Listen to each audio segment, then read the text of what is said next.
Hello students, कैसे हैं आप सभी। मैं रिया राठौड़ एक बार फिर से आप सभी का स्वागत करती हूँ यूपी एग्जाम्स वाला यूट्यूब चैनल पर। और ये उम्मीद करती हूँ कि आप सब बहुत अच्छे होंगे, आप लोग की स्टडी काफ़ी अच्छी चल रही होगी।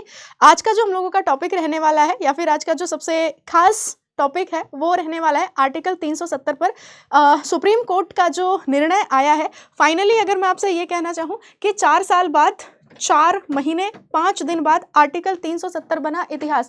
आपको याद होगा कि जब हम बात करते हैं 5 अगस्त 2019, तो ये फैसला लिया गया था कि जम्मू कश्मीर और लद्दाख अलग अलग यूनियन टेरिटरी बनेंगे, और 31 अक्टूबर 2019 को ये अलग अलग यूनियन टेरिटरी जो है वो बन गए थे।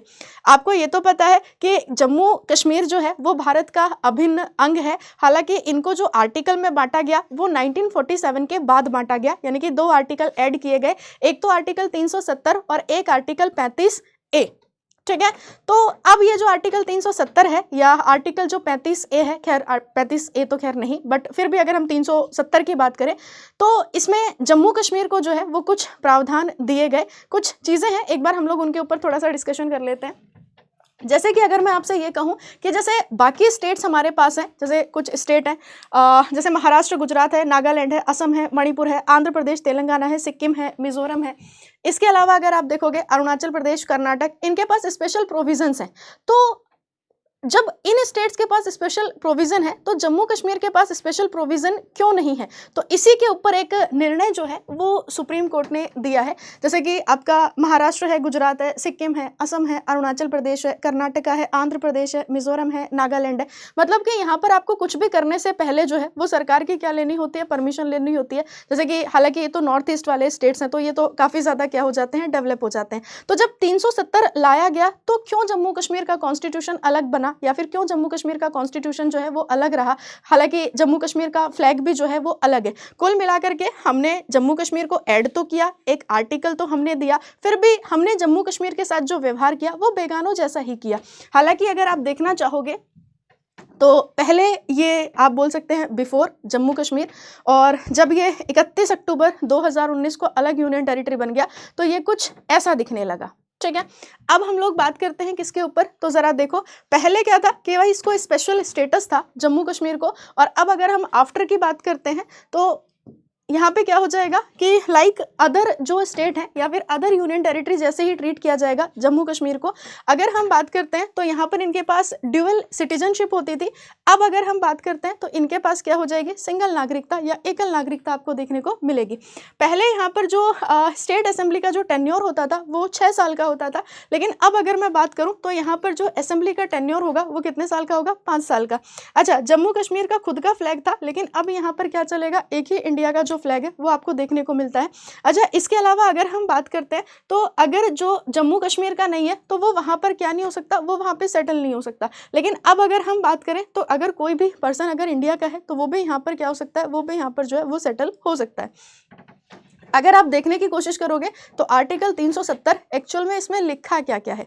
देखो, ये तो आपको पता है कि 1950 आर्टिकल 370 को जब जोड़ा गया तो कॉन्स्टिट्यूएंट असेंबली जब बैठी थी तो उसी के माध्यम से आर्टिकल 370 जुड़ा, और कहा कि इसमें जो चेंजेस हैं वो केवल प्रेसिडेंट ऑफ इंडिया कर सकता है, कॉन्स्टिट्यूएंट असेंबली की परमिशन। लेकिन अब जो पहले कॉन्स्टिट्यूएंट असेंबली बैठी थी वो तो अब हमारे पास है नहीं, लेकिन फिर भी अब प्रेसिडेंट ऑफ इंडिया का कहना यह था कि भाई पावर ट्रांसफ़र भी तो हो सकती है। जैसे पहले जो पावर थी वो कॉन्स्टिट्यूएंट असेंबली के पास थी, लेकिन आज हमारे पास कॉन्स्टिट्यूएंट असेंबली नहीं है, तो क्यों ना पावर को क्या कर दिया जाए, ट्रांसफ़र कर दिया जाए पार्लियामेंट के पास। और उसके बाद तो फिर आप सभी को पता है कि जम्मू कश्मीर रीऑर्गेनाइजेशन एक्ट जो है वो आता है, अभी अमित शाह जी ने लोकसभा में क्या किया, पेश किया। तो उसी को लेकर के हम जो है वो आज डिस्कशन करने वाले हैं। देखो, सुप्रीम कोर्ट की संवैधानिक पीठ ने आज 11 दिसंबर अनुच्छेद 370 पर सुनवाई करते हुए ऐतिहासिक फैसला सुनाया। सुप्रीम कोर्ट ने कहा कि आर्टिकल 370 को बेअसर कर नई व्यवस्था से जम्मू कश्मीर को बाकी भारत के साथ जोड़ने की प्रक्रिया जो है वो मजबूत हुई है। आर्टिकल 370 हटाना संवैधानिक रूप से वैध है, यानी कि हम ये बोल सकते हैं कि जब कॉन्स्टिट्यूशन में हमने इसको ऐड किया है तो हम इसको क्या कर सकते हैं, हटा भी सकते हैं, बस वो सही हो, है ना, गलत तरीके से चीज़ों को न किया गया हो।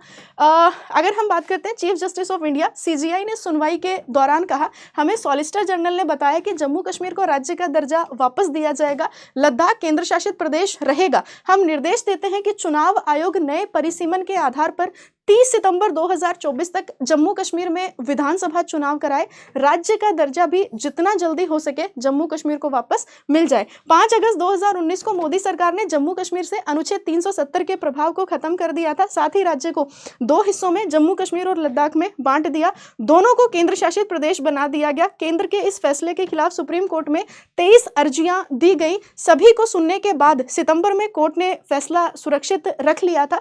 370 हटने के 4 साल 4 महीने 6 दिन बाद आज सुप्रीम कोर्ट में 5 जजों, जस्टिस DY चंद्रचूड़ भारत के CJI हैं, इसके अलावा जस्टिस संजय किशन कौल हैं, जस्टिस संजीव खन्ना है, जस्टिस BR गवई और जस्टिस सूर्यकांत की बेंच ने इस पर जो है वो ऐतिहासिक फैसला सुनाया।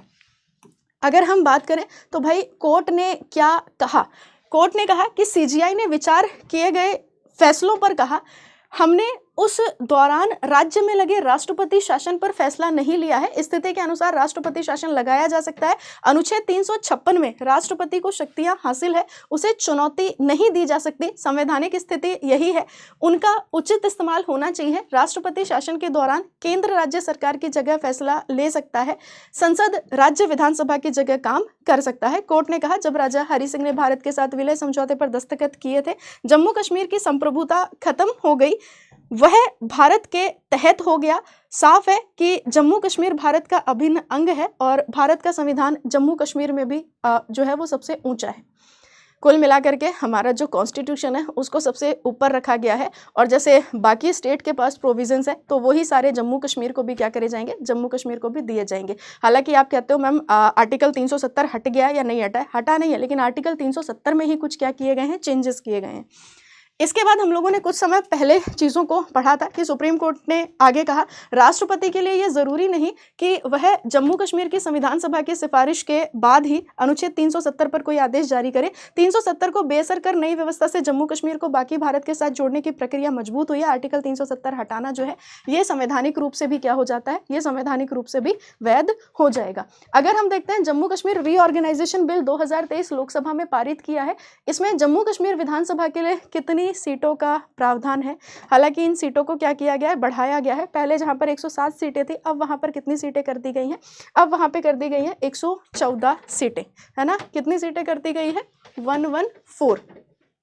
आगे चलते हैं तो हालांकि POK के लिए भी कुछ सीटें जो हैं वो हमने क्या करी हैं, अधिकृत करी हैं पाक ऑक्यूपाइड कश्मीर के लिए। पहले एक बार हम लोग देख लेते हैं सीटों का बंटवारा। जम्मू में 43 सीटें पहले थी लेकिन अब 37 कर दी है। कश्मीर में 47 सीटें थी, अब कितनी 47 सीटें हैं लेकिन पहले कितनी थी, 46 है। POK के लिए हम लोगों ने कितनी सीटें आरक्षित करी है, तो POK के लिए हम लोगों ने 24 सीटें आरक्षित करी है क्योंकि POK हमारा है। वर्तमान बिल में सीटों की कुल संख्या बढ़ा करके 90 प्लस 24 बराबर कितनी कर दी गई है, 114। यानी कि अगर हम बात करें 114, ठीक है, 114। अब बाकी आपका क्या राय है या आपका क्या फैसला है, ये कमेंट सेक्शन में एक बार ज़रूर करिएगा। बाकी जम्मू कश्मीर और लद्दाख की कैपिटल तो आप सभी को बतानी ही बतानी है। Thank you so much.